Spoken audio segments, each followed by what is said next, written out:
Monday. It is Monday, the 12th of April, 2021. Wherever you are, we in character pretty much.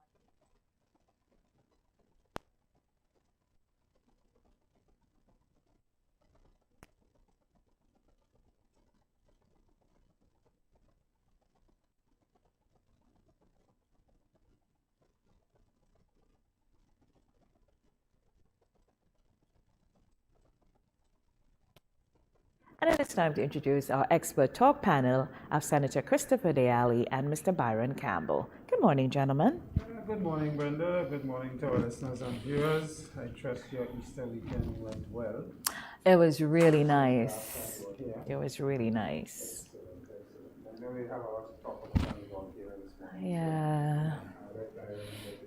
How was your Easter? Good. Yeah. Very good.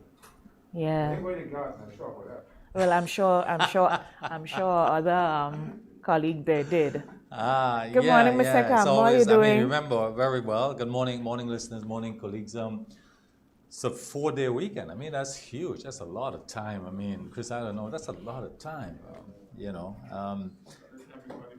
But I agree. I mean, the weekend was like, or the past couple of days, post Easter was volcano, St. Vincent. It's an emergency situation. I mean, it's hard on the people there.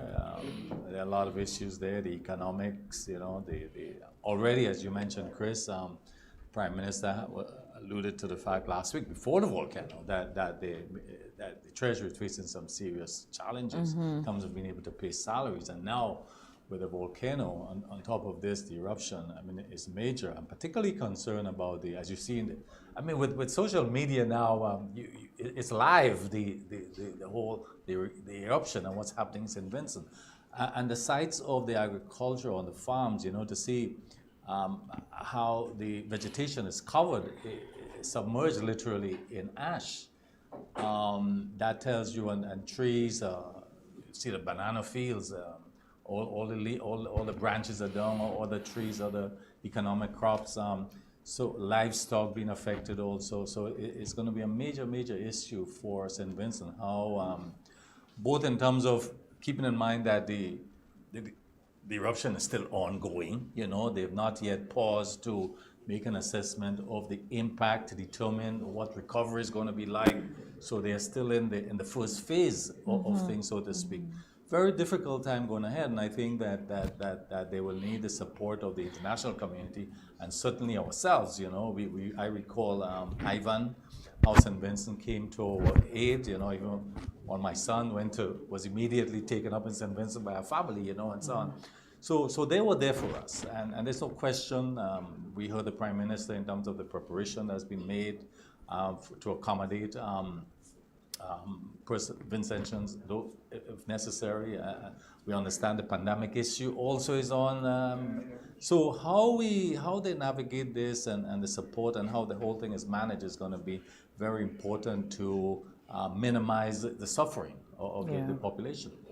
I want to talk a little about the silence, because I thought the silence, the monitoring and the leading up to the major explosions and eruptions was, so much almost on spot and on key, because and it speaks to, when you compare 1979 and 1902 and the eruptions that happened and the lives that were lost, we seem to have, been able to predict pretty accurately how things would have unfolded, and it happened within hours of what was happening. So that was a good thing from the sense that it preserved life, and it would have given people the opportunity to move livestock as well, as you mentioned, and do certain things, so they could have saved where they can. And when they declared zones, there were people that, so it was, I thought it was well managed from a scientific point of view.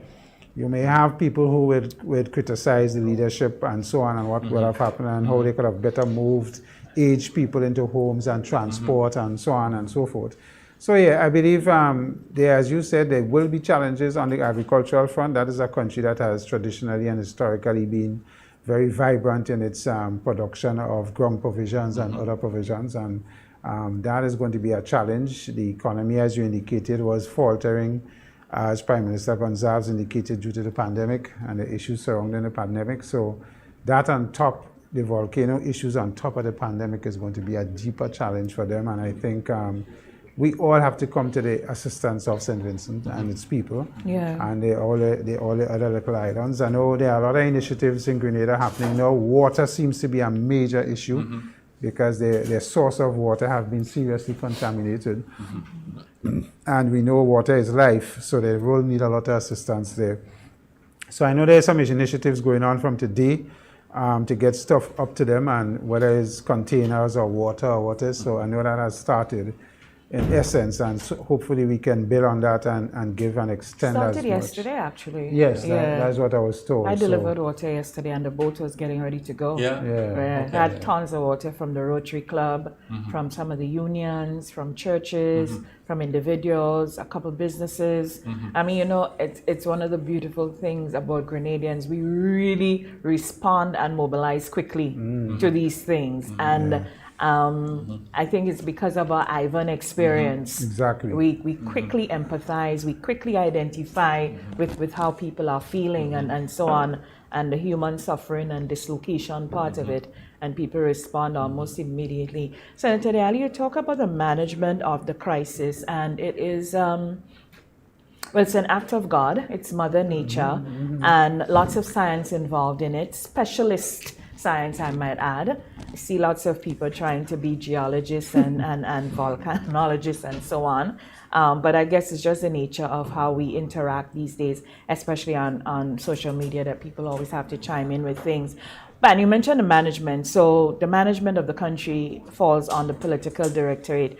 I would just like to say, for whatever it's worth, and people could probably, you know, identify whatever parts of it.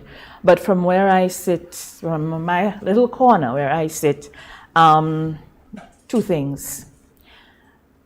To me, the leadership of the country, i.e. Prime Minister Dr. Rav Gonzalez, as much as I admire him and so on, I think he made light of coronavirus, and he made light of the volcano.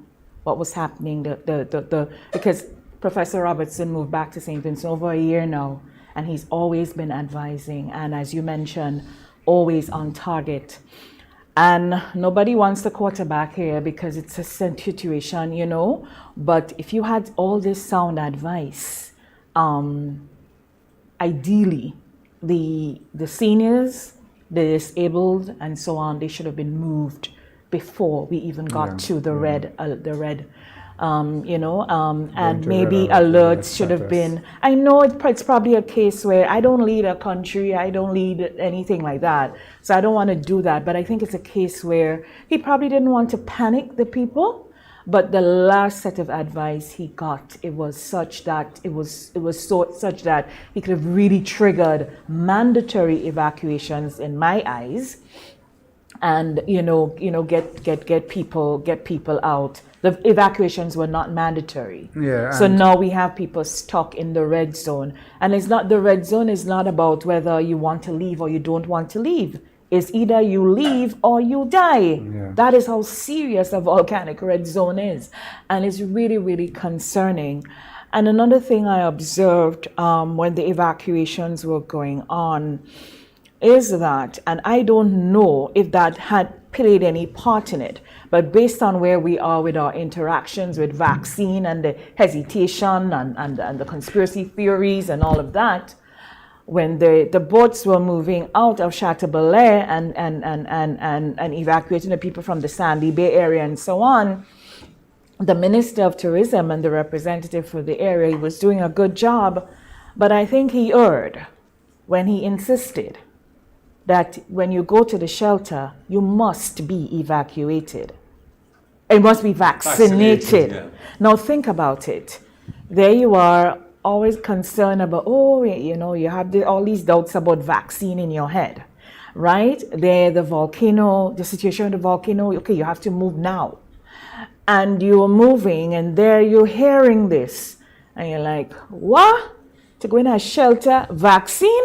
Nah, boy, I better stay back. So I am sure there is a percentage, though maybe not major, But I'm sure there is a percentage of those individuals in that dangerous red zone because they heard that, they stayed away. And that is when, it really calls, that's when you see the difference with people like scientists, how they speak, administrators, how they speak, politicians, how they speak. Because so much intelligence is required in that time. And that is the for want of a better word, that is the criticisms that Prime Minister Gonzalez and his team is going to get. Because if you had people living in the red zone, and you know that these people had to evacuate it on emergency when you go to the red status over orange, and you were in orange for months, the issue is priority should have been given to vaccinating these people. Correct. In that area, so that if you have to shelter them and move them quickly to shelters, you don't have that issue.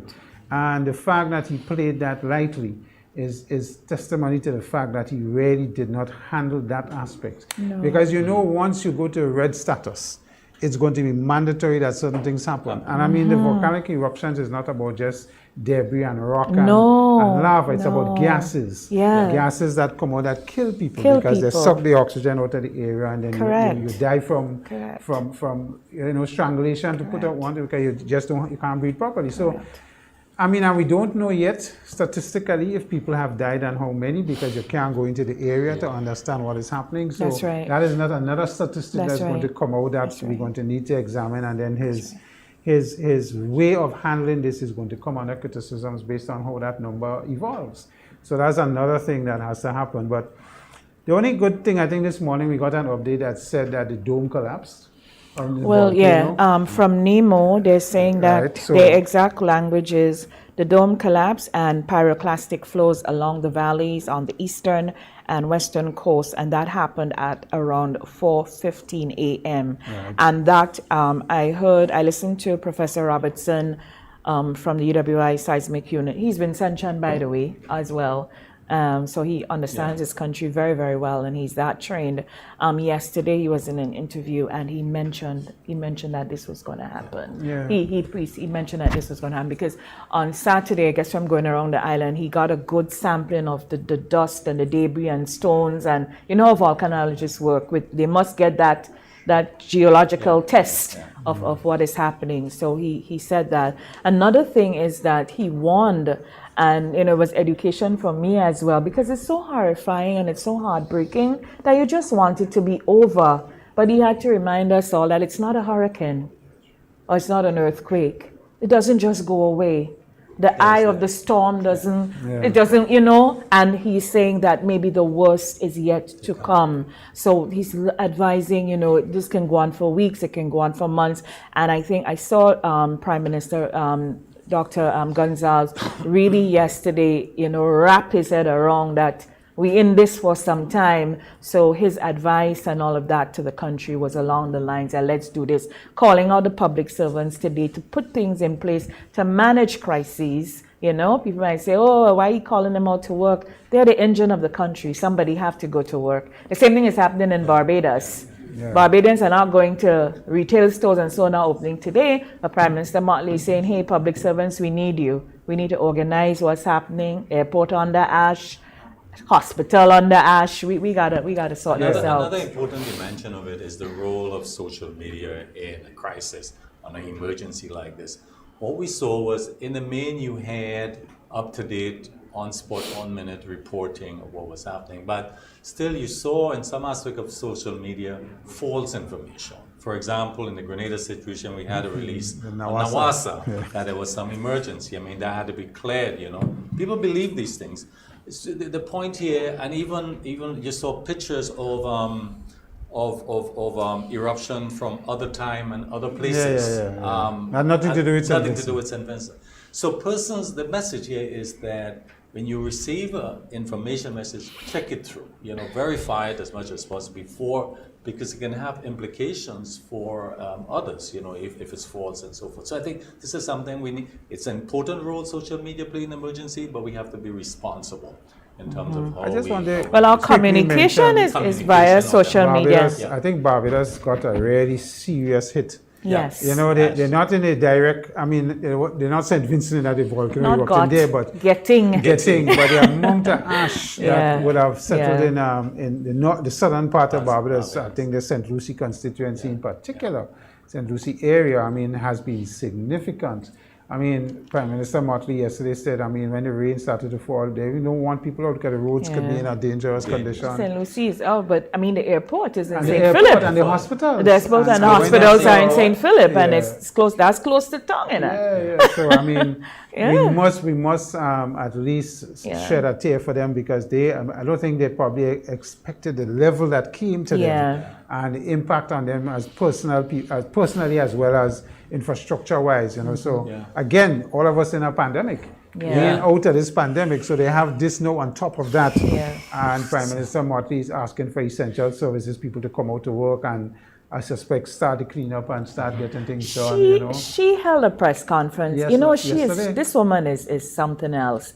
She, in a good way. She held a press conference yesterday. She had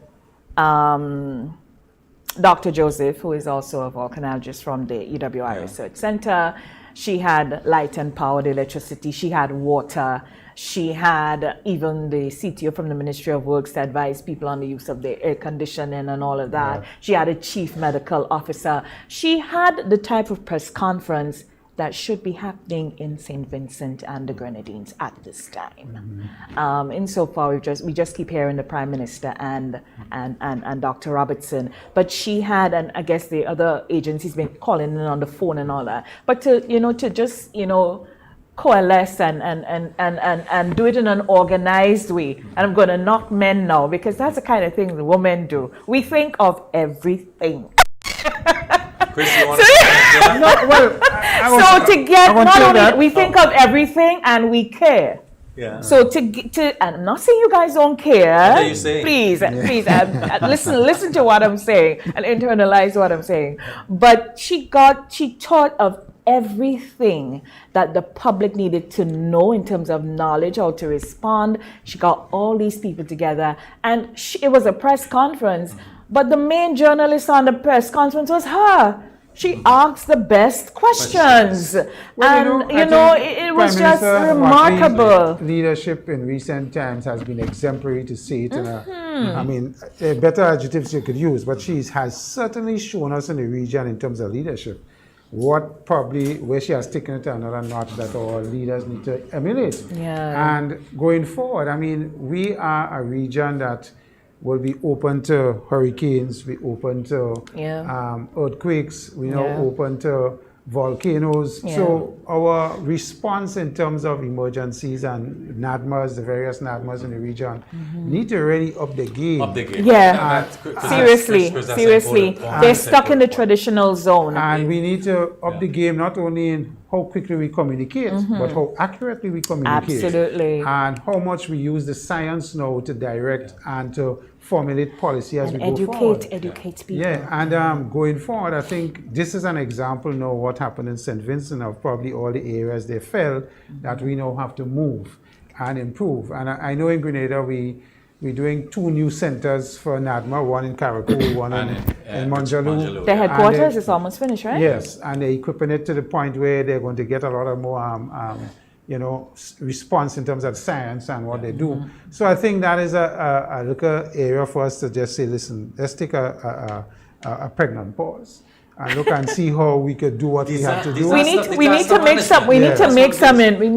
make some investments in human capital as well. So we need to be sending folks off to qualify in emergency management, crisis management, because we have some really good people. We're going to be open to something. And if it's not of the hurricanes and that season is something. Yeah, I was making a point. Disaster management is a potent discipline. I think we have to plan for it. And as Brenda pointed out, in terms of upscale, the skill set there. Yeah, it's important. Because it's going to be prominent.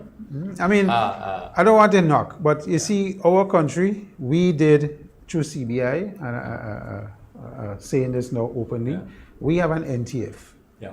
And part National of the Transformation NTF Fund is for contingency for disasters. Yeah. Prime Minister Gonzalez have none. Okay.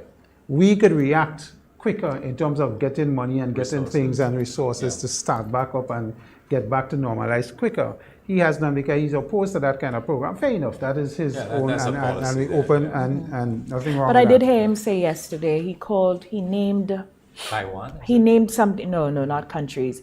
He named it eludes me now. But anyway, basically saying that there was a portion of his budget that was allocated for that kind of thing. So that's what's funding the shelters and all of that now. There's a ship coming in from Venezuela today because I'll tell you what, because the mandatory evacuations did not happen, as people moved and some people decided to stay, you didn't have the intelligence, and that is security-wise, to know who were the people, if the people staying were real staying or if they were staying to enrich themselves. And some stayed and enriched themselves. They have sad stories about Right. that as well. So they need the kind of help they need. I think they need a lot of security. They need boots on the ground with that sort of security, manpower and intelligence. And they also need a lot of the gas masks because even I saw the Coast Guard. There was a little video with the Coast Guard on sea, and the officers of the Coast Guard were talking about, was telling people use their N95s, gas mask if they're really going into it, because they went by sea to get some folks and they were impacted. So they would need a lot of things like gas masks. My chemistry background, it is not just normal mass, because hydrogen sulfide, which is a toxic gas, which is one of the principal gases from these hurricanes and so on. You have special masks that are needed for that. It's just not just the normal ones we use. You have to have the ones with particular filters to protect. A respirator. A respirator with particular filters, because you don't want.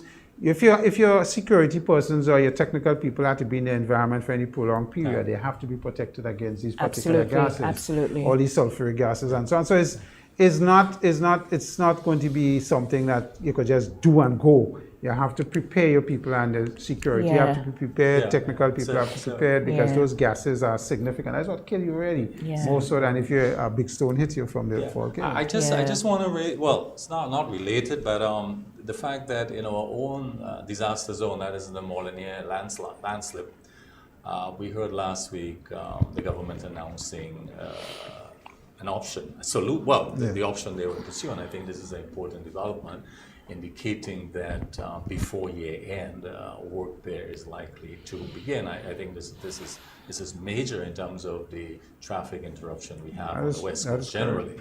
So kudos for that. And the water supply, because now also have a main line going through there as well. That's right. So the relocation of the line with the road is going to be significant as well. Going back to fake news as well, the UWI Seismic Research Center, they had to issue this about Grenada yesterday.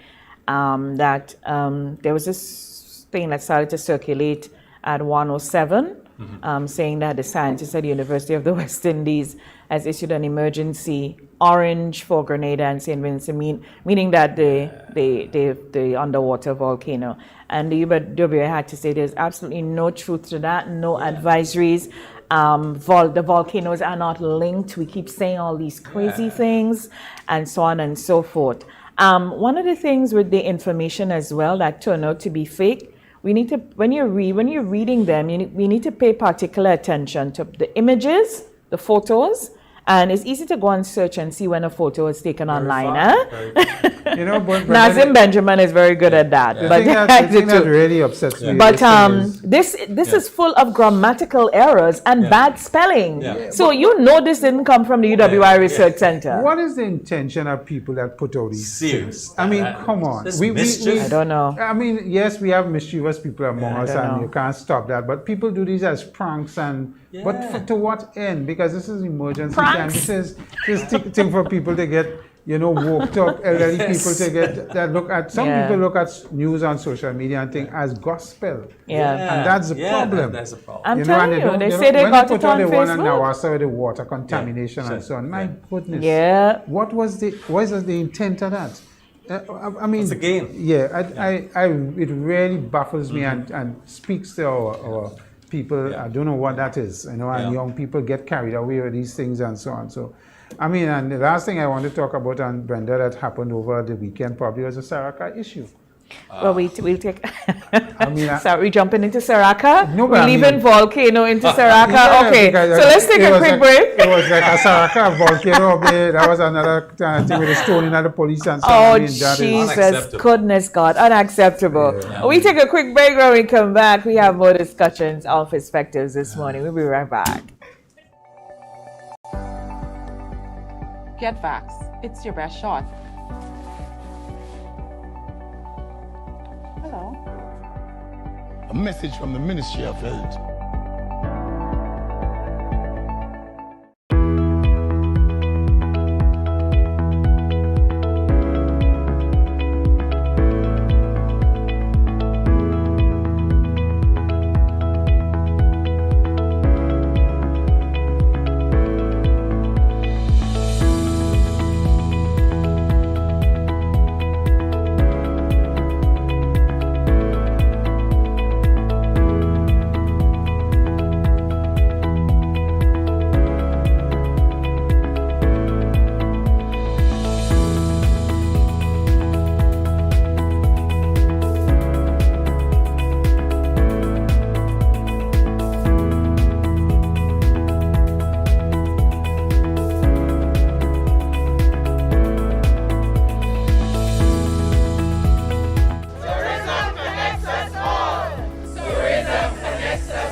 Tourism connects us all.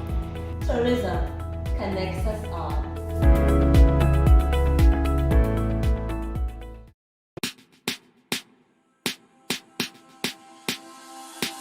Hey, are you gonna wear your mask today? You see everywhere you go. There are rules you got to follow, so don't you say COVID-19 will delay. Take the opportunity to save your community. Don't be that guy, put a mask on your face if you're heading outside. It's your life, my life, more lives will be taken if we don't try. If you feel any symptoms, call the hotline. Stay inside until you feel fine. 6 feet away every day. Keep COVID-19 far from away.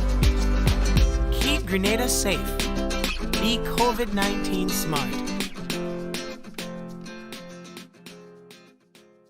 Hello Grenada, this is Jerry Alexis, Technical Director at the Grenada Football Association. I have been vaccinated. As we are the association about to roll football out again on the field, I encourage every player to get vaccinated so that we can quickly, speedily get back on the field doing what we love.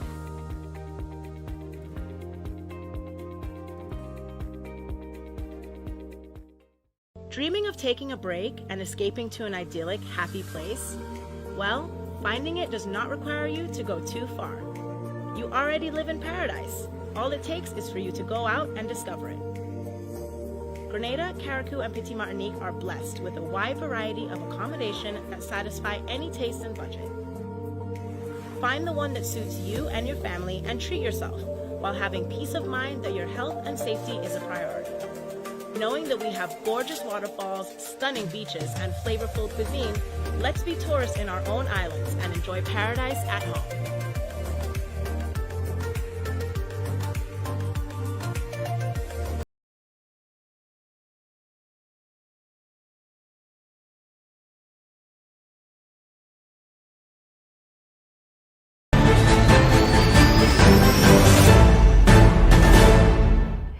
Good morning, everyone, and welcome back to Perspectives on this Monday morning. Of course, we are sharing lots of perspectives this morning from the talk panel here with us, Senator Christopher Deali and Mr. Byron Campbell. Senator Deali, when before we took the break, we were going to get into not party, but a cultural tradition, the norm of celebrating the harvest and the feast and the communing for the ancestors, commonly called Saraka. Yeah.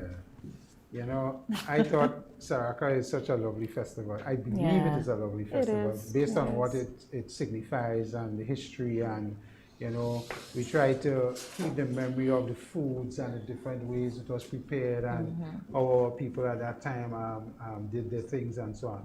But to see our Saraka this year culminate into an issue of where we stoning the police because They asked for permission to go up to 12 o'clock, which was granted, I am told. They exceeded the time, the police intervened to say, listen, time for you guys, and they stole the police. I mean, it is really a situation where I know our police in recent time have come under attack for different things. They had an incident with a guy in the country with a vehicle where they wanted to search him and he was getting on. It just seems that there is a provision of lack of respect for authority and the police when in uniform and so on. And probably need to go on a program to let the general public know that this is the right way and the wrong way to approach police, and you're not supposed to touch a police in uniform, you could be arrested. We probably need to re-educate and sensitize our peoples, because if the police had responded in that Saraka with firing a tear gas and other things to bring things under control, let us say we're excessive. Yeah. And we going outside of the been context. a different conversation this morning. And I mean, we have to understand that the law and what it is, this is the role of the police. And when they come to you and they say, guys, you're gone past, time to quiet down. They didn't come with their guns drawn and tell you, put up your hands and such, and they tell you, come on.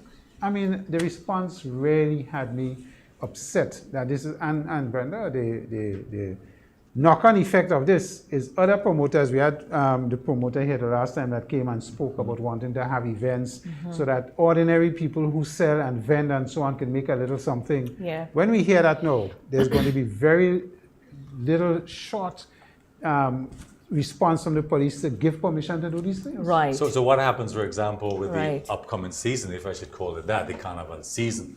And I mean, what's going to be the policy? But I think that it has to be clear. The regulations or the rules or decision has to be very clear. It is clear. And we just once it's want clear, to break it. also has to be.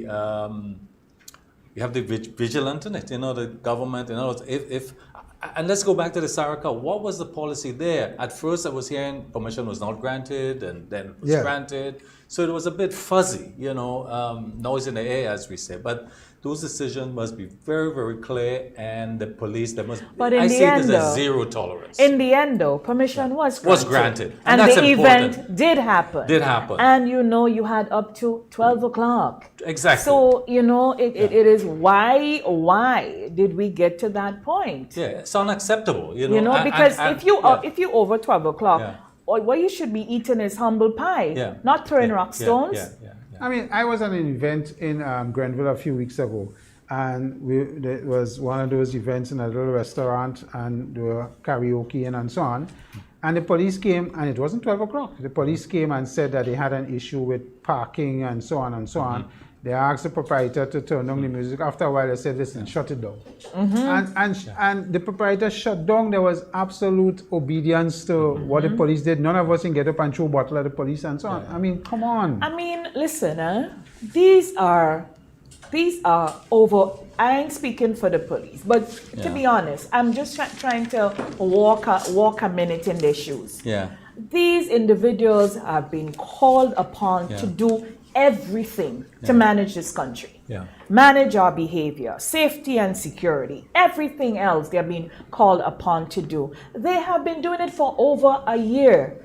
They are tired. Why are we putting additional stress on these people? They have families, they have lives. I'm not saying that all police conduct themselves in a honky-dory manner.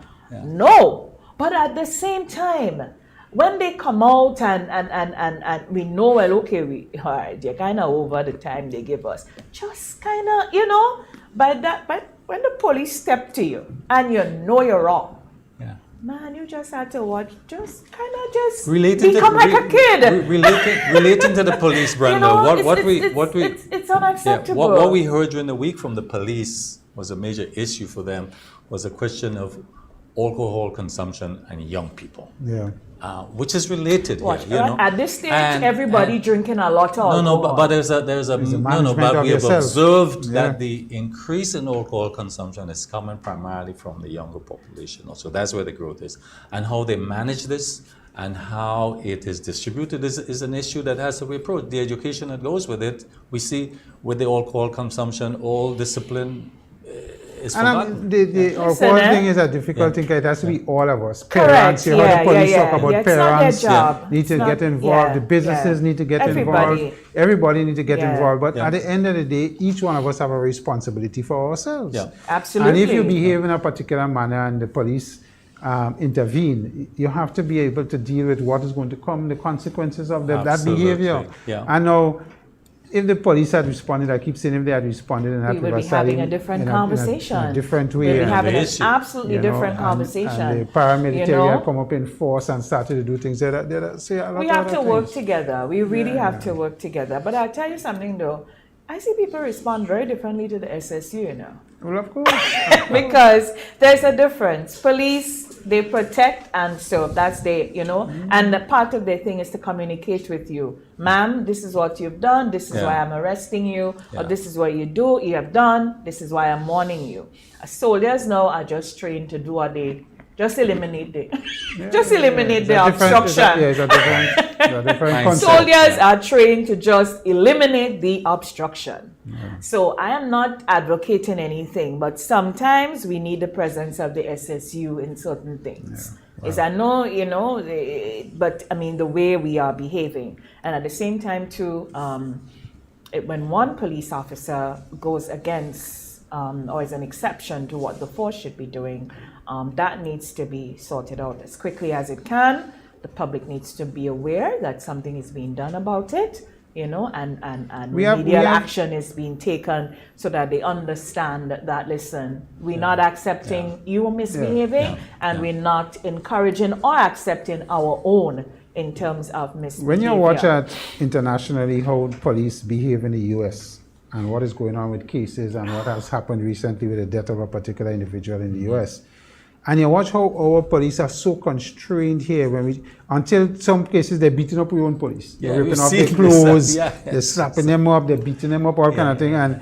in different countries, when a police approach you, guns drawn, and you have to be on the road on your stomach.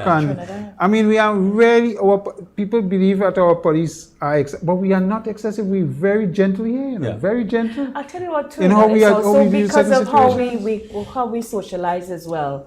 Remember, it's the same thing. The police are coming to deal with you. Know your mother. Yeah, but you're walking with your sister. What I'm trying to say is they're going to force. He might be your cousin boyfriend. They're going to force all these things are engaged in They're going to force our police so we deal a little officers, women and men, to now change their approach, and then they're going to be becoming more, you know, rigid when they approach you and guns drawn and so on. That is probably where we're heading with this. And their response, because it's a reaction action. If our people are reacting a certain way, the police are going to take action in a different way. No, we really and they have the law behind them. We have to. I mean, and Commissioner will tell you that they're going digital. They're doing a lot of things with what they're doing.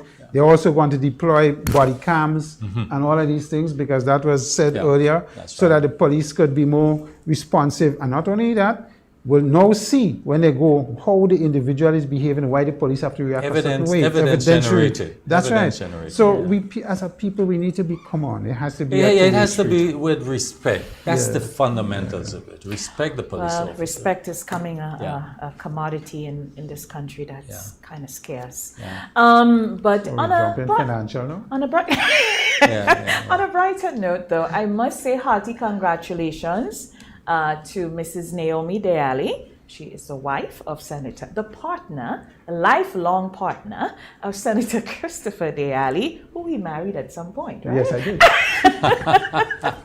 And of course, she is now the managing director of Republic Bank Grenada Limited. Congratulations to you, Mrs. Deali. Congratulations to you, Republic Bank, for identifying her talent, her hard work, her diligence, and letting her lead the organization at this time. Must say thanks to Mr. Keith Johnson from Guyana, who led just before her. But congratulations, Senator Deali, to your wife, to the family, to you as a man who I know have supported her very, very well. You know, she left the home and many times to go and do service away and all of that. So congratulations. Well, thank you very much, Brenda. I mean, in any partnership, that is what it is, partnership. And you have to support your partner where there's a need for the support.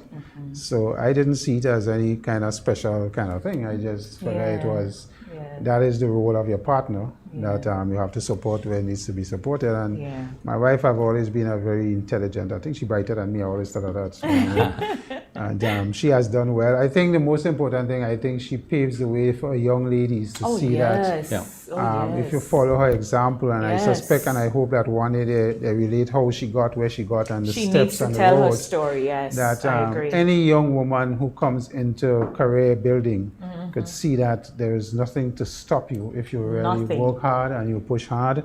And I think that is what, to me, it exemplifies more than anything else. I also join. I think the whole nation joins in congratulating her and your family, certainly. That's a major accomplishment. Major. I mean, and as we end that, so probably we could go into the financial part of the program. Well, we get it. Let me deal with the woman there. Let me handle the woman there. I find you another woman thing this morning.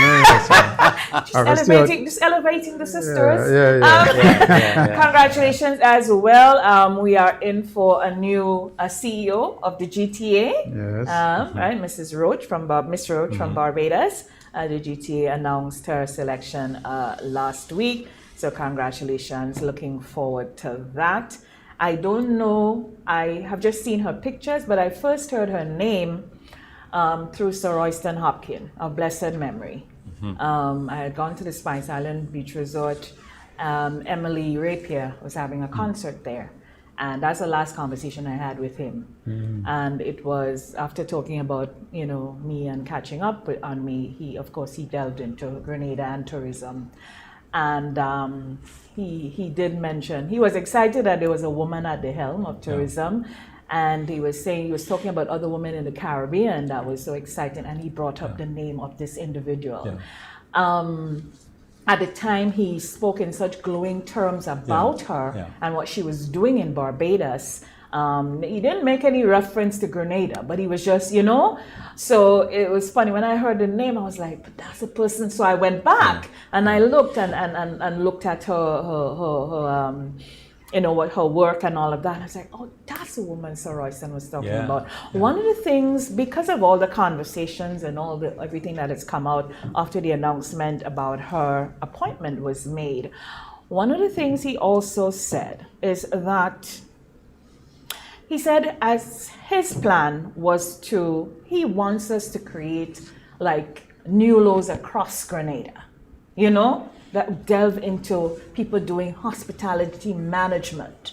He was boasting how, Jason, his chef, came from, the route he take and, how it brought him to the point of not bringing foreign chefs into the hotel and all of that and elevating our people.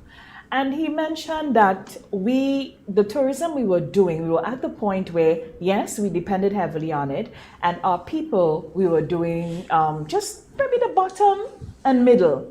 But when you got to management and you got to special skills in tourism and hospitality, there was this major gap.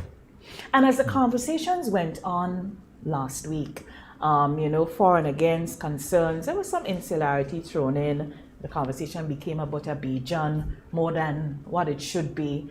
And I thought, we're not talking about the skills. We're not talking about the gaps. We're not talking about the needs we have. We're not talking about where we need to be going after this pandemic. We're still looking at this thing with 1940 eyes. And his conversation really played in my head. And I think more than anything in this dispensation, that we have to invest in our people and really, really, really, because all of us talking, we're not sending our children to do nothing because guess what? We see marketing and those things as soft skills. You chemists and you engineers and you accountants and you doctors and you lawyers. Oh, those are soft skills. They're not. Brenda, there's 2 points I want to make relative to the let me just finish before I get to you because I don't want to lose this. The fact that Mr. Barry Collimo said that, she's one of the things that she's an international marketer, and Sir Royston did mention how well connected and networked she was in Barbados. And a lot of people scoffed at that. Well, marketing, they have a marketing manager. No, it's not the same thing. And it will behoove every company who is into things like sales and retail and image building and products and services to have in their CEO, in their MD, in their general manager, someone who understands and is versed in marketing. Because guess what? That's your job. There are other people in the company, like your chief operating officer and your administrative manager. They are the administrators. Yes, you overseen all of that, but really, everybody should have some deep marketing in them if they're leading a company. So the little put down on about that, I think we need to really try to educate ourselves some more and get more wise in the ways of the world, and more importantly, where Grenada needs to go. Yeah, I was going to say, just follow up on the points you make, and there's two aspects to it that when I heard the appointment. One is that, and I've always felt that when you look at what's happening in education and development generally, we see that women are far excelling above the male. So I predict that, in fact, in the future, in major appointments company, you're going to see them being filled by women. And that's okay, but I'm saying you're going to see more of this coming. The other point is that we have to understand that we're in a region and there's CARICOM.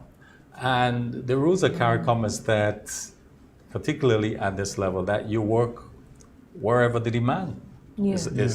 And that's normal, and that's the standard. So or wherever the specialization is exactly, needed. so there's no issue with that at all. And that's a good thing as we share the skills in the region. It's a small territory we're talking about. And that's crucial and that's important. So the point you're pointing out, I heard that the kind of narrow nationalism doesn't apply, shouldn't be applied at all. There's no space for this here. Nationalism is a good word in it. Yeah, it's a good, but how it's applied. Insularity is a bad exactly. word. So I think it's a good thing. This individual bringing these skills, these regional skills to the fore, and that's the way we have to go. And we wish her well. Yeah, I mean, my take on it is that I'm not into the insularity nonsense, but the person coming from another country that tends to be more advanced in the tourism planning and strategizing, if she can bring that experience to bear in our market, it can be positive. There's also something to say about fresh eyes coming in and looking at what you have done. New energy. And New energy. to see how we could change and model what you do differently to maximize your returns in a particular industry. So that there is nothing wrong with that. I mean, the issue here is that sometimes we get a lot of people with high qualifications, and the execution sometimes is a problem. So that will have to be looked at very carefully as GTA moves forward. And her position, I think she's CEO. So there is a question that have arisen that I saw, valid enough, that the CEO positions, and I hear your thing about marketing, and all of us at CEO level must have an understanding of marketing, and that is correct. You must understand how you market what you do, whether it's services or products. But at the essence of it as well, the CEO is there for an administrative role, primarily more so than overseeing and ensuring that everything executes as planned. So let us hope that you can bring that level of expertise to the job, because you need that to happen in a very timely manner. But there's also strong people in the team, I believe, that and so she has to lead them in that direction. One of the things I noticed as well as I looked her up is that where she was at the BMI, is that she was very big. She introduced a mentoring program, and that is very, very important. Because at the GTA, formerly Grenada Board of Tourism, and now the GTA, there are a lot there are many women there who are, well qualified and on the road to gaining the experience and the know-how and so on. So we would hope that we get these people up to the point where our next appointment is we scratching our heads to figure out which of the 15 of them we would make our CEO. So that, I hope, is part of her mandate as well, to mentor and develop, because yes, you have the qualification and so on, but there are other skills, and especially in today's world where we are, interpersonal relationships count for a lot. Having a phone call, having source, those things count for a lot. We might look at them as nothing, but they count for a lot. And I think that is the sort of thing we would want to see. Particularly now, Brenda, in terms of where this sector is coming out of the pandemic, that recovery stage, how it's not business as usual. No. So it's almost like a new skill set. How you manage this on a day-to-day basis, literally, because of the uncertainty. Yeah. And so on for the sector, you know, and particularly in the source market. How is it going to happen? So it's timely, and I think I could just wish them well. It's a difficult road ahead. And another thing we need to try to understand. We keep saying, well, it didn't have no planes, COVID, it didn't have no flights. What tourism we talking? Why we appointing these people? And it just brings me back to I think when we interviewed Richard Duncan late last year, him saying that we have to prepare the plant. Yeah. We have to prepare Grenada. Everywhere you look, gentlemen, every Condé Nast, CNN, every major tourism blog, tourism site, every major thing, our island is mentioned. It's either up there in some ranking or it's been alluded to by even online by visitors who came to the island. So there you have Grenada being talked about alongside destinations like Seychelles and Bali and the Bahamas and all of that. And we want to say that we just waiting. What are we waiting for? Well, we don't even understand. And listen, Grenada is there as by she own because she just nice and she beautiful and people just fall in love with her. So if we really put the work in, where she would go. Yeah, well, it could be a he and not a she too, but just to say she's that a girl. The interest is not only and Brenda, your point is well made, because when we look at investments flow into Grenada right now on the tourism side and accommodation, that has not stymied because of the pandemic. As a matter of fact, we've seen increase in investment flows in that in the particular area. So there is something out there that people have recognized about our rock. That they believe, whether it is the management of how we did with the pandemic, whether it is the warmth of our people, the beauty of our country, whatever it is, there is something out there that is saying to the international community, this is a place to go to. And this is a place where we're going to do high-end accommodation. You fly in with your private jet, you could go into a high-end facility, stay there for a couple of weeks. And, you know, we have always said in tourism that we want, is less for more. And that is where we have to go in the less for more acronym, in that you're seeing that if we bring in these high-end people, you know, they spend more, they invest more, and we get more. So it is something that I think has to be certainly capitalized on and built on, and there is room for that as well. So I look forward as well to and that's see why, how Chris, when I heard the managed. argument vis-a-vis the international airport and the need to maintain, sustain it at a certain level and its enhancement, that's a priority, has to be a priority. You can't say, well, okay, of course the airport's been losing money, not losing money, but not running at a loss, because their income flow over the past year, I don't know the percentage, always but being clearly, obliterated. Exactly. So government that has to be a priority, and a major priority responsibility, to ensure that it is maintained at first-class standards. So at any moment, we can be operational. Well, that same thing with the private jet side and that whole private terminal kind of facility that they started and need to expand. And that is because that is part of the expansion, so that that area could facilitate greater traffic to sustain the accommodation side on that high end. Remember, in the pandemic, these high-end people in the private jet, they never stopped moving and flying. And they got richer. And they when people can't, the normal person can't go to an airport and have to do all these various things, and traveling became so difficult. These persons in this high-end with their high jets and so on just moved as normal. There's a great article, you guys should check it out, in Forbes magazine, talking about the billionaires that were created in the pandemic. The numbers are pretty high. Money. They made the numbers are pretty a lot high. of money. And there's a lot of new ones as well. Well,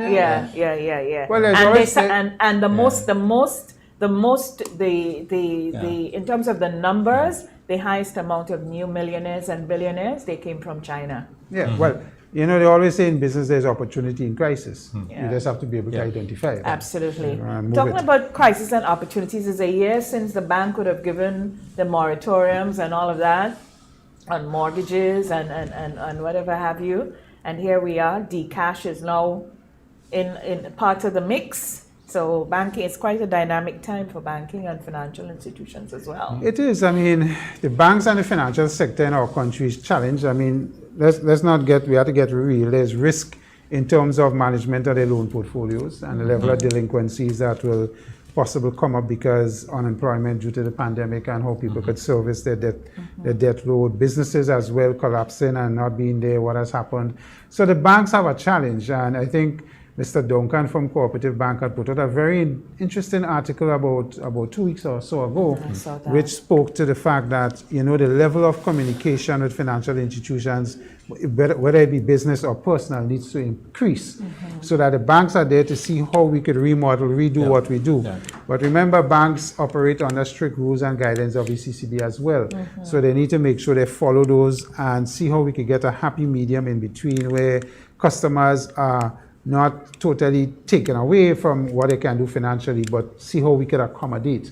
But you as an individual and you as a business have to also have a plan. You can't come to the bank and sit down in front of the officers and say, well, bank, tell me what you're doing for me. You understand? Yeah, it has to be both ways. You have to be able to say, listen, I have looked at my situation. This is where I'm at. This is where I'm probably looking to cut. This is where I'm probably looking to do something differently to raise some revenue. Probably I'll have to retrain. Probably I'll have to look at, you know, as Byron does, plant more orange tree, mandarin trees in the back so I can get more poundage. You must come with a plan to say to the bank, listen, this is where I believe I can go. This is how much time I need from you. This is how much assistance I need. This is the patience I need. So once you can have that conversation on both sides, but you can't just come and sit down in front of the bank. Yeah, man, you've been giving me help here. Tell me how much more help you are taking.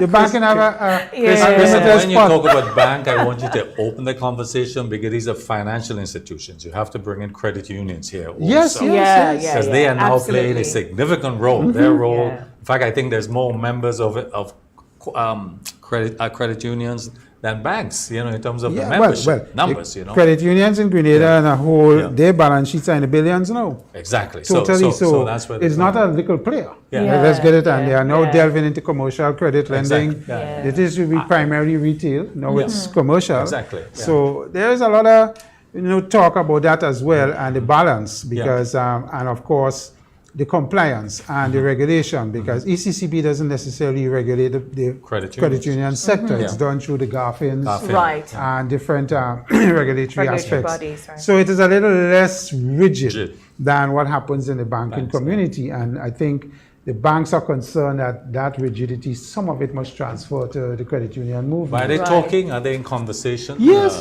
there is conversations. I mean, there's a lot of thing about underwriting of loans and how we do it and how it must be done. And so there's a lot of that. And I think the credit union movement, and rightfully so, needs to improve the game as well. Because when you go into commercial lending, it's a different type of lending. The risks are different. The analysis is different. So you need to now bring up your game as well. I know the banks and the financial institution generally, they have exercised a lot of flexibility with the pandemic, you know.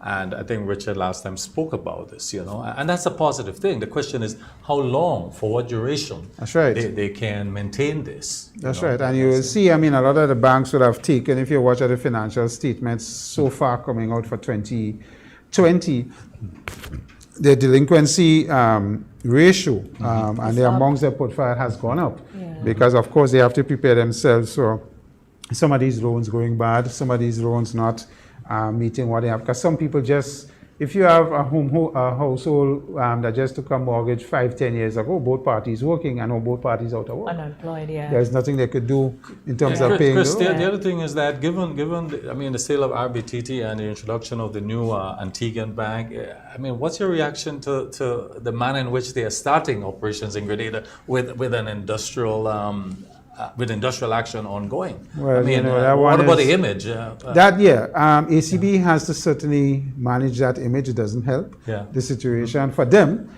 because the customers that would have been transferred from RBC to them obviously would have difficulty getting work done and getting the efficiencies that they need because a lot of their staff have been outside. It's one of those situations where I think and I suppose I'm going to get criticized for this when I say this, but the unions have to be very careful what happens to these workers.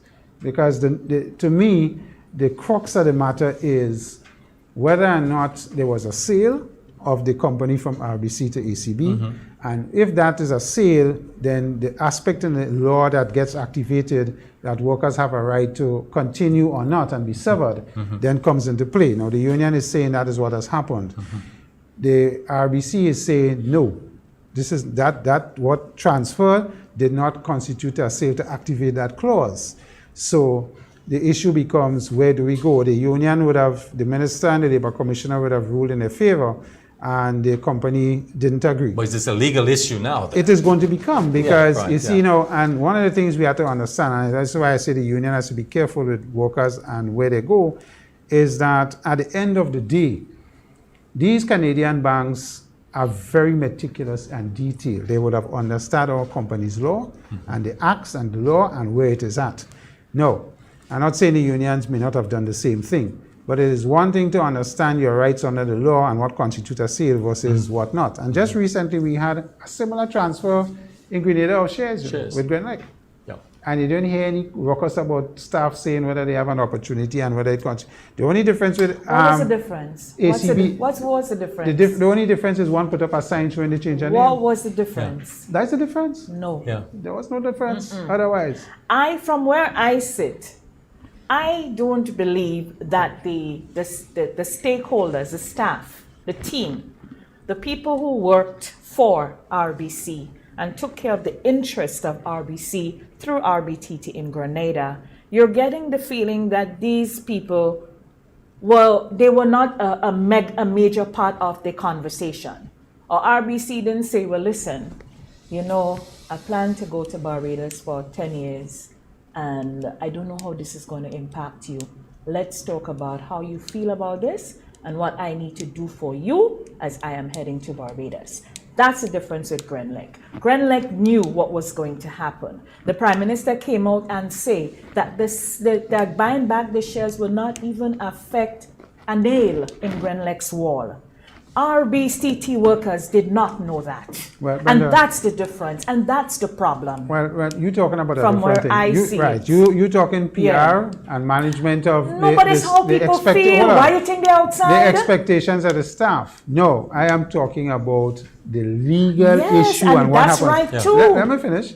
And you have to prove to the people who have sold and the people who have bought that whether this clause can be activated and whether the workers can benefit or not. That is the crux. And that is why the workers are outside, because they believe they can benefit if they stay on or not stay on. Senator So the issue is, if had they known this conversation before now? No, I'm not saying no. And that is management of the PR or the sale, and you meet with the staff and you let them know what can happen or what cannot happen. And respect and empathy. And that's a different. And I'm not saying that is not what should be done, and that is correct. You're supposed to do that. But what I'm saying is, where this is at now is going to become a legal issue. And the TAU, let me tell you something. Most unions, and I know for a fact TAU have had this historically, have not had a strike fund that can deal with these staff at the level. These are high-paying staff. None of them are, I suspect, are within the range of $2 to $3 grand a month in terms of pay. And if you have 20 of these people on the line, that is a significant amount of money the union has to find in a strike fund. Now, the thing is, if you can't, and TAU doesn't have the resources, what happens to these workers? And there's another aspect. These workers were contracted with RBC. They're not contracted with ACB. The deal would have been, when I sell, I will take everybody over. No, but you don't sell people. No. But I mean, I take over the liabilities of the staff. Right. It's a liability. You see, there we go again. No, but hold on. ACB's position is, I have no fight with these staff. No.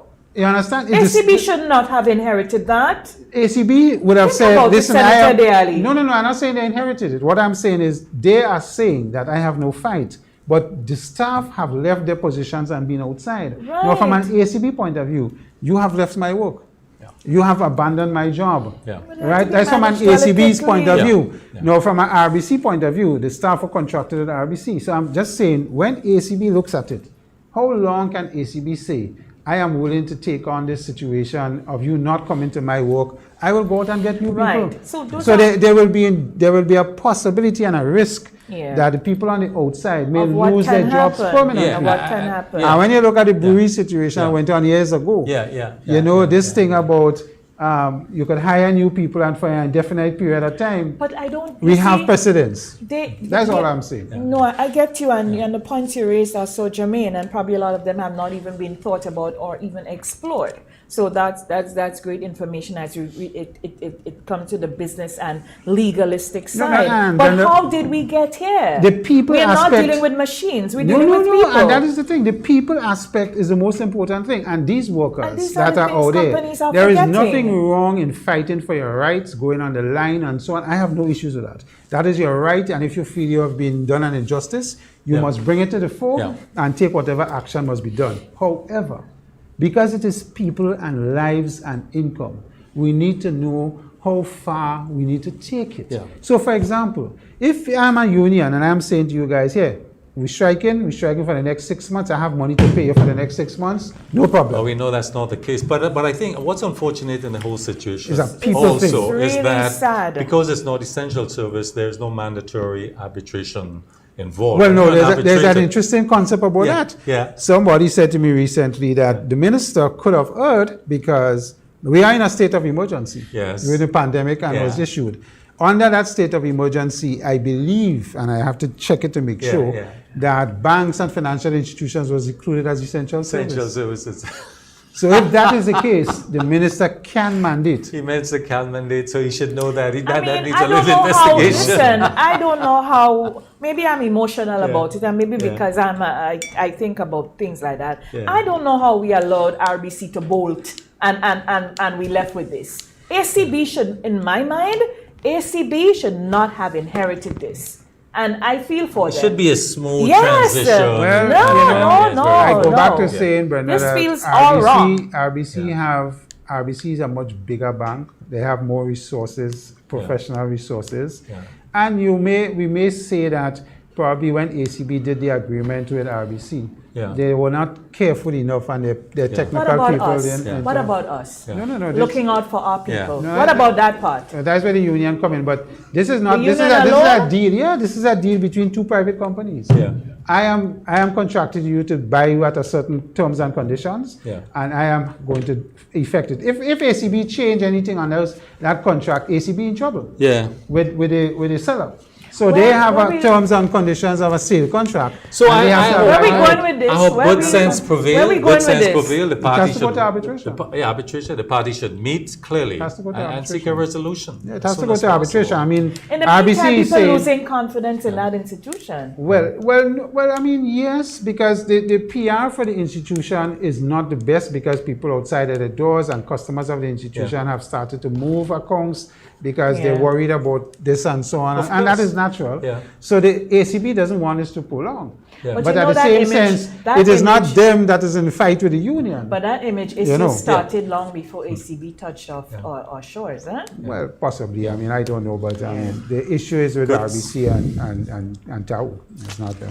Good sense should But prevail. Really just hopeful. saying that, I think, Brenda, there are a lot of things going on. I know we went there, but there's a lot of things going on in the banking community that we have The to talk about. Dcash, I want to tell you, I heard you Yeah. say you have it on your phone. Yes, I do. Okay, so you could buy my phone now. Can with I- your phone? can I- No, I can. transfer money If to you me? had the cash, I could transfer money from my phone to you. No, that's okay. And that happens instantly. My wife and I was exchanging monies over the weekend. Oh, nice. So she has it as well.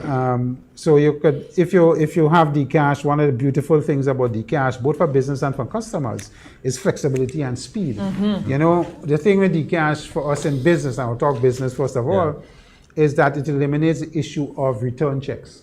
And bad checks. Right. It's like a debit card. From the Good. time you scan your phone and you have money and you pay a bill, it automatically, receipts? instantly, Receipts. yes, you could generate Digital. printouts from Oh, the, nice. yeah. Great, great. And there's reports that you can get as Right. well. So paper becomes less and less. Less and less, Yeah, I like and that. Save you the trees. have that. So your bank, if you go to the supermarket and you buy, the business gets an instant cash, and there's no issue about whether it will Right. return Where's the and check. confidence in this? What has been the experience in other territories? Well, where it's when the been pilot was introduced? done, and the pilot, they have now gone above the pilot and expanding it now, that it is on a platform that is very secure. When the CCB did it and launched it, it was done by BIT in Barbados, as you know, and BIT was a major consultant, and they have been in testing for quite a while.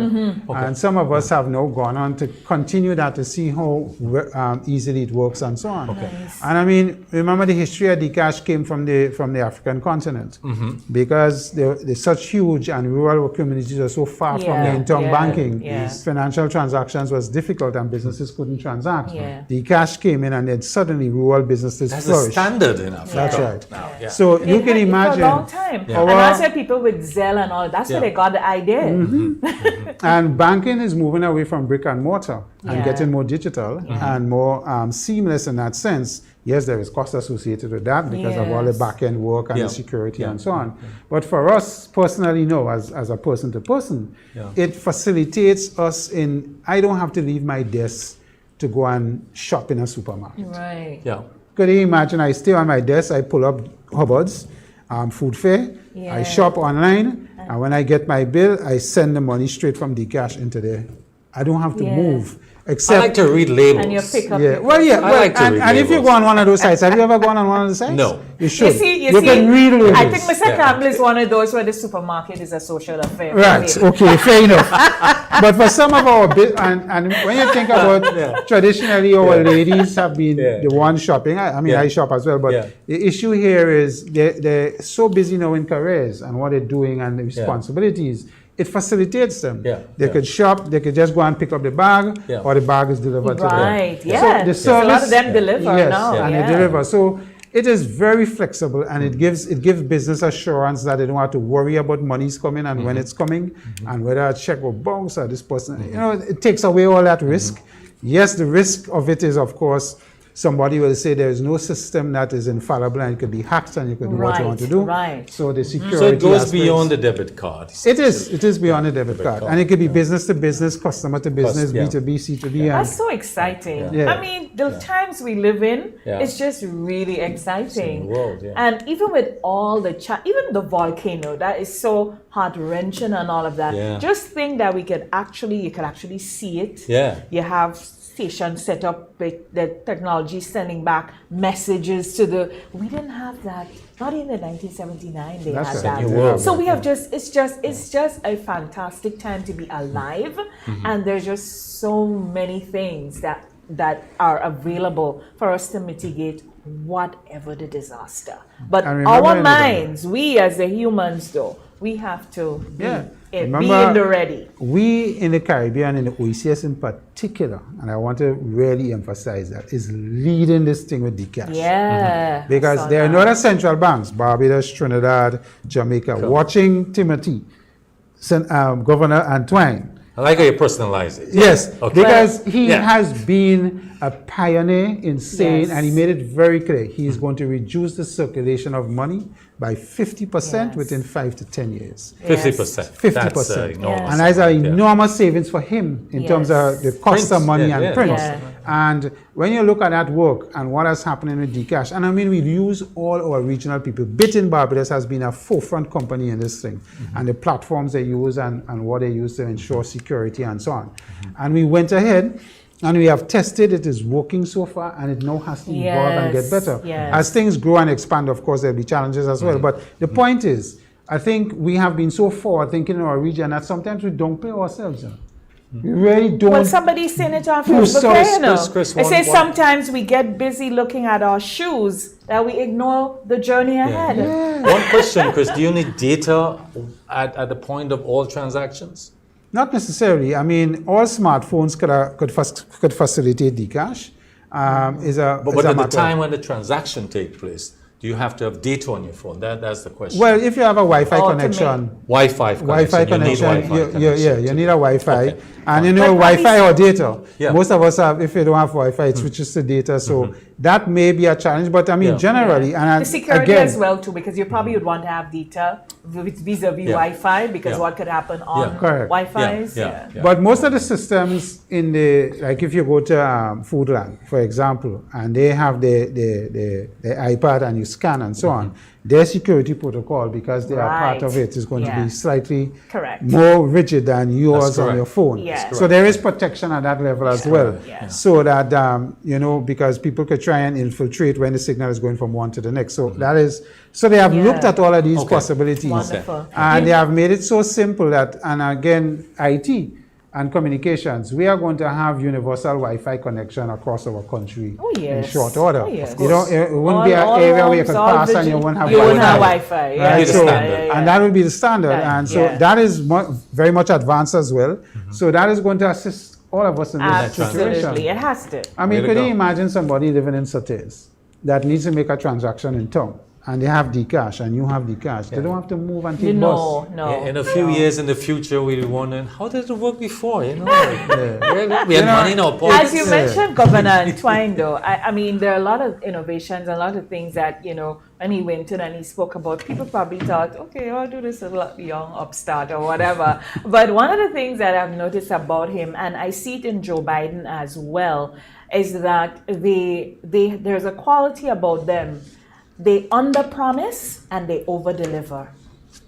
They stay in the background and work out all the kinks of whatever, and then they roll it out, and you're like, wow. And, Again, and that's a good trait. Just to talk about fresh eyes, Governor Entwine came in with fresh eyes. Yeah. He has steered the bank, kept the central aspects of the banks and the central pillars strong, but have steered the bank in directions and looking forward 10, 15, 20 years ahead for our region.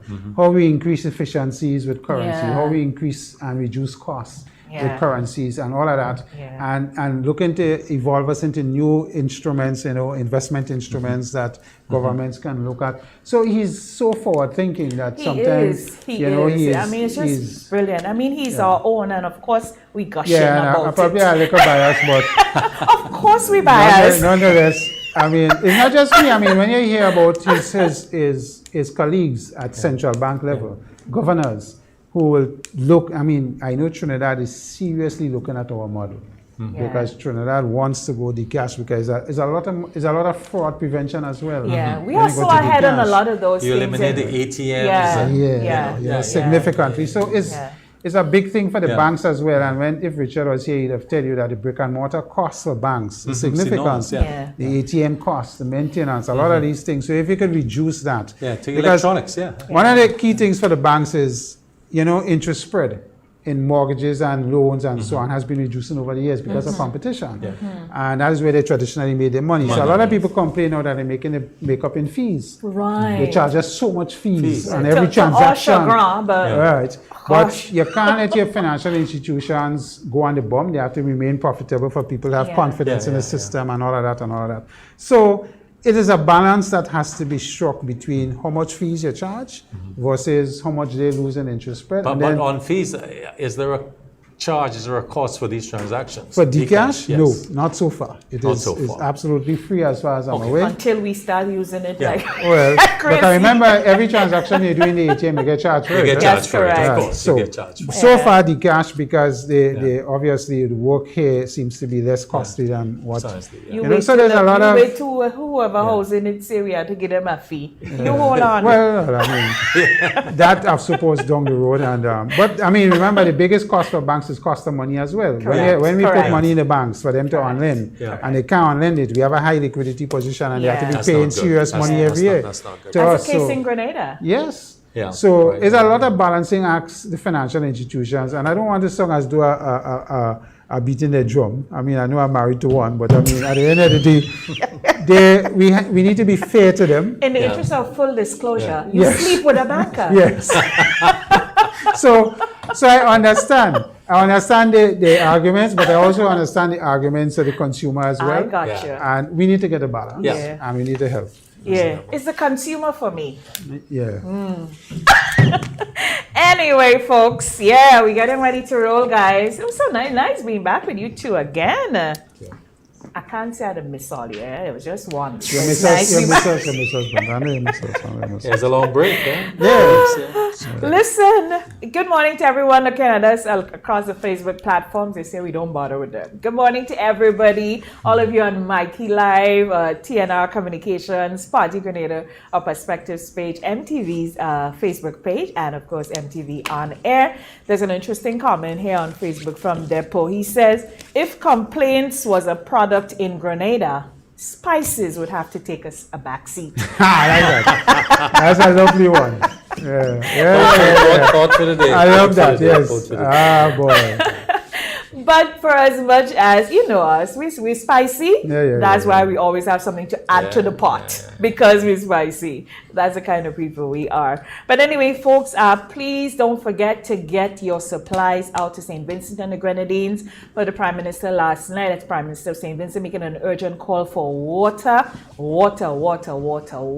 Yeah. If you could buy a little case, if you could buy two big ones, whatever you can afford, please get it to NADMA. They need sheets, blankets, and so NADMA have a list circulating on Facebook. I'm sure you'd hear it on radio stations and so on as well. Please do your best and assist our brothers and sisters in St. Vincent and the Grenadines. Remember, the air is kind of thick as well. Wear your mask. All right. For all we say about masks. And get vaxxed. There we are. And get vaxxed. Yeah. Oh, I didn't announce I got vaxxed. Good. So good. You did? We did. So we both. Good. Brenda, you got vaxxed? Good. I'll be back soon. Well, you see, we had to know for sure. Yeah, absolutely. Brenda, you're going But I have encouraged a lot of people to get vaxxed. You just now. No, I don't need to be isolated. Exactly. I am going to get pretty vaxxed. good, Chris. I am going to get vaxxed. Yes. Yeah. On the advice of my doctor, I am waiting to get vaxxed. Byron and I leading the way. People, please go out and get vaxxed. Please do. I've taken people to get vaxxed. It's the best way to deal with the pandemic. Please. It is. I mean, it is not. It is. It doesn't. You know, people that it didn't cure in. Which vaccine does cure anything? Exactly. It's to prevent and it's to reduce death and hospitality and all of that. Brenda, someone asked, which is the best vaccine? You know, there's so many out there.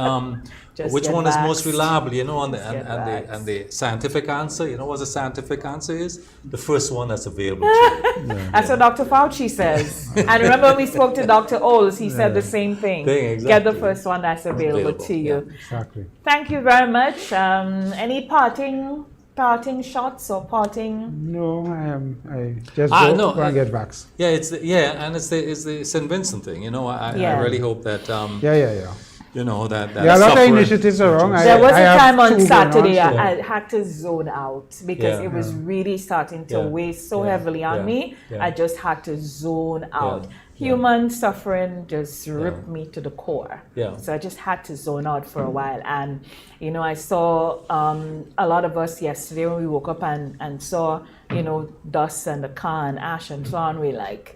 We start to make a big fuss. But I thought to myself, this pales in comparison to what these people are going on through. This pales in comparison to what's happening in Barbados. You know, so we really have to, you know, maybe we are too blessed. I don't want to say that because when you see what happened in Saraka, maybe we are too blessed. Yes. Yeah. Maybe we are too blessed. But anyway, let's continue to count our blessings and let's continue to do what we need to do to keep our nation afloat in every which way possible.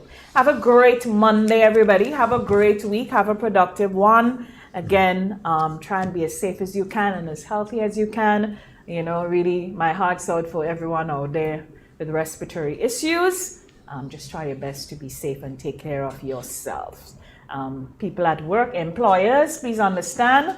Asthmatics and so will have a tough time this week, and maybe it might be useful that they stay inside. Senator Diali? Yes. Good. Manage yourself. I mean, if you need to want to wear a mask, wear it now. Yeah, the best worker is a healthy worker, and we have to help them to maintain that. Thanks, everybody, for everyone here. Kirk Oliver, Blondell George, Nazim Benjamin, executive producer Richie Oliver. I am Brenda Batiste. This has been another production of Perspectives. Have a great week. See you next Monday. Bye-bye. Yeah, bye.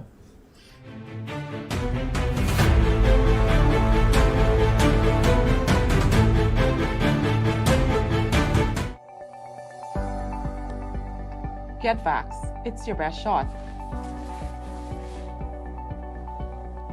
Hello. A message from the Ministry of Health.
Tourism connects us all.